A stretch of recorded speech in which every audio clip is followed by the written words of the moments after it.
Thank you all for joining me in making the Wicked Chocolate Fudge. So this, I called it Wicked Chocolate Fudge because it is absolutely delectable and you really want to try this. It's super, super simple. So let's walk through some of the ingredients that we're going to be using. Now, I like to keep things really practical, but they also have to work. So for this recipe, you will need some scales. And then you also actually do need a food processor. I've tried to do it in my pot, just stirring, but it just doesn't work quite so well. So if you have a food processor, or I suppose you could even use a NutriBullet, something that will just blitz things up. So let's have a look what we've got in terms of ingredients. So you need 100 grams of melted coconut oil. And the temperature has risen, so obviously coconut oil appears to be now in liquid form here, certainly on the Gold Coast right now, so it's easy to add that. So you need 100 grams of that. 100 grams of a nut butter, so I have just used peanut butter because we're okay with peanut butter in our household, but you may want to use cashew butter or almond butter, any sort of nut butter. And what that does, it gives it its sort of creaminess to it. So it's really a very, very important ingredient. So don't leave that one out. The other ingredient that you will need is a sweetener. So I've added honey. So we've got a beautiful lot of beehives just locally. And I would always encourage you to use local honey for its health benefits that come from the local pollen and the bees and all those wonderful things.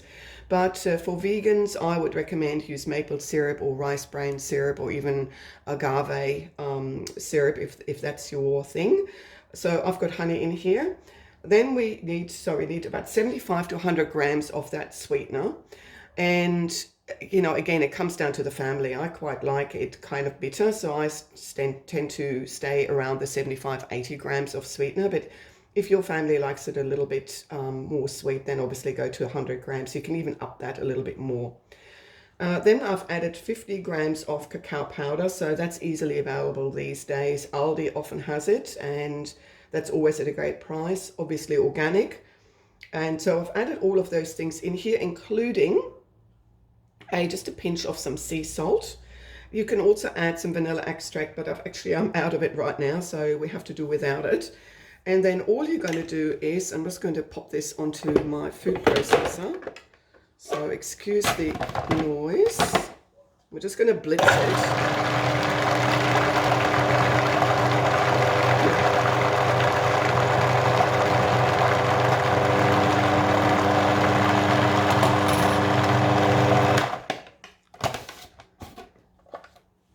And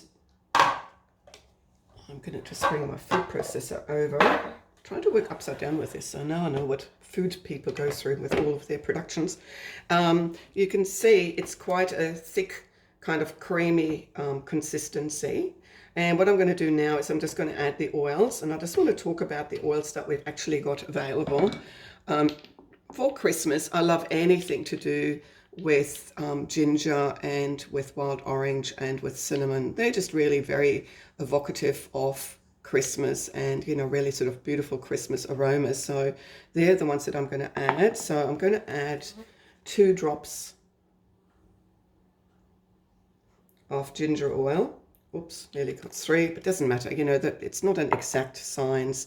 I'm going to add about 4, 5, 6, whatever comes out of wild orange. And I'm going to add 2 drops of cinnamon oil. I'm not shy when it comes to my flavors because, you know, sometimes when the flavors aren't strong enough, you just keep eating the thing to try and figure out if there's going to be more flavor. So my intention is to actually give you that flavor explosion straight away. So you don't need to go searching for it. Here are some other combos. Coriander is actually a beautiful oil as well. Coriander comes from the same plant that we get cilantro oil from. The difference being cilantro oil, which you would use in your Thai cooking, comes from the leaf of the coriander plant, and coriander oil comes from the seed of the same plant. But it's awesome for baking, and it's very much a Christmas oil as well. So you could actually, well, let's just do it. Add just a couple of drops of that in there too. It's a very inexpensive oil. It's great for assisting carbohydrate metabolism, actually. So it's a great oil from that perspective. Other oils, I wouldn't add those now to our mix here, but peppermint, obviously, peppermint and chocolate go really well together. Now, don't be heavy-handed with your peppermint. It can be overpowering. So into this mix, I would probably add about 2 or maybe 3, but 2 is probably safe. Drops. Lavender oil is just beautiful, very soft. Just 1 or 2 drops of that. I've added rose oil previously, very beautiful addition to the fudge, and I've done that around Valentine's, which is just beautiful. And then I use special molds and things like that to create heart-shaped chocolates. Lime and black pepper, that's a really, sorry, black pepper, I haven't got the black pepper here at the moment, but lime and black pepper is a great combination. And cardamom, you know, dig out your cardamom oil to use that as well. So we've added the oils. So I'm just going to pop my chocolate on and give that another blitz. There we go. And then I'm going to bring my tray over. Now you could, if you wanted to, use fancy molds, which I do for certain times of the year if I'm so inclined. And you can get some amazing molds. Kmart is actually a great place for those. There's all sorts of different kind of molds, heart shapes and lozenge shapes and all sorts, stars, especially around Christmas time. You can even get Christmas tree shapes. But you know what? I just like things really quick and easy and simple. So for this, I'm just going to add it to a baking tray with some baking paper and let it sort of settle. So for this tray, generally what I do is I actually double the recipe and we just kind of spread it out a bit. You can spread it out quite thin. It makes quite a thin, fragile bark.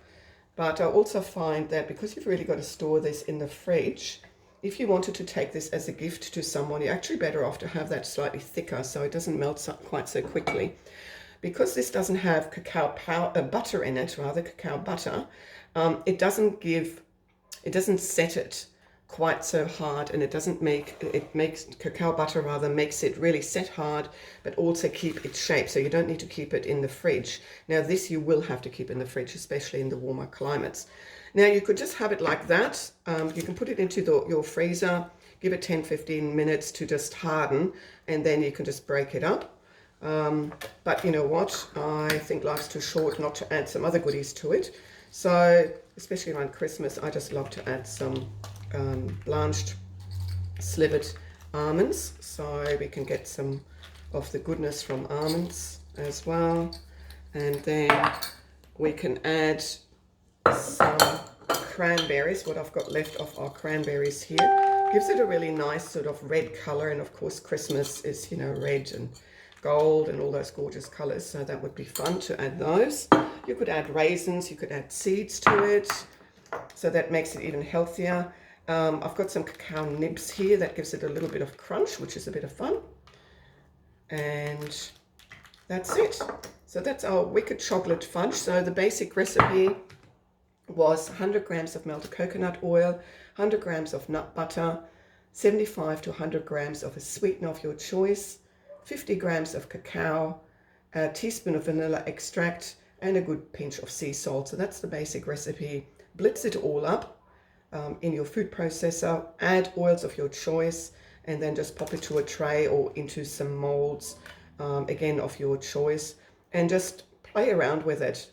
You know, it's not written in stone that you have to do this exactly, but do follow the basic recipe and then just flavor hack it with things of your choice. All right, hope you enjoyed this, and we will see you in the next video. Ciao for now.